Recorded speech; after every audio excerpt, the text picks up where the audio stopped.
乡亲啊，继续来看这间叫做高鼎环球的生物医学公司，和国民党安尼来指控，是发表声明，讲因的前身毋是小食店。为着要来证明家己的清白，公司已经决定要参加投标。咱的记者到这间公司登记的地址来行一抓，内底拢是放茶帮、讲咧装潢，看袂出来有人咧上班。民进党的立委吴玉琴嘛帮忙来讲话，讲这个标案也未签无道理的问题。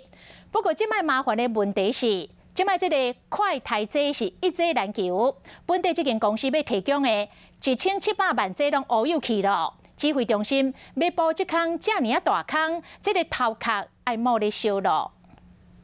本土甲证个案创新权，快台4G汇报到指挥中心经向22间厂商买，不过其中一间高鼎环球生意公司出口国民党联党团质疑有问题。环球生意公司登记地址就在新北市三重，但是蓝营立委提报，他资本额只有200万，前身还是小吃店，并没有任何医疗专业，却被纳入指挥中心申请医疗器材输入的核准名单。记者对地址行去楼顶看，发现办公室内底拢无人，佮贴真侪插帮。附近的民众对这间公司嘛拢无印象。做什么东西我们都不是很清楚。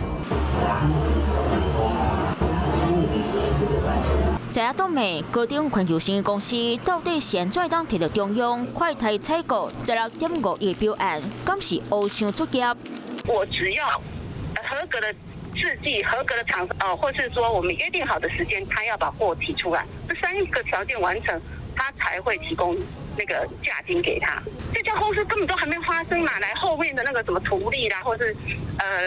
一些。没有处理的问题，对所有的厂商都是这样。高鼎环球嘛发出声明讲，国民党另外以党团以权贵思考，无体谅人民奋斗的过程，以私利的角度来批判质疑，怀疑国民党的前景伫倒。嘛讲国民党质疑卫福部独立小公司有大误解，真侪问题拢还未讲好势。这个公司决定未参加投标，希望国民党会当组团采购，为台湾人民摕到更加好的利益。不过为了起标，和1700万剂的快台向第一个另外找出口，即摆疫情快台真歹买，快台定手是名剂，敢无够用，嘛是政府一个大问题。Hello， 大家好，我是品轩，想要跟我一起品味生活中的大小事吗？一定要赶快打开华视的 YouTube 频道，按赞订阅，并且开启小铃铛哦。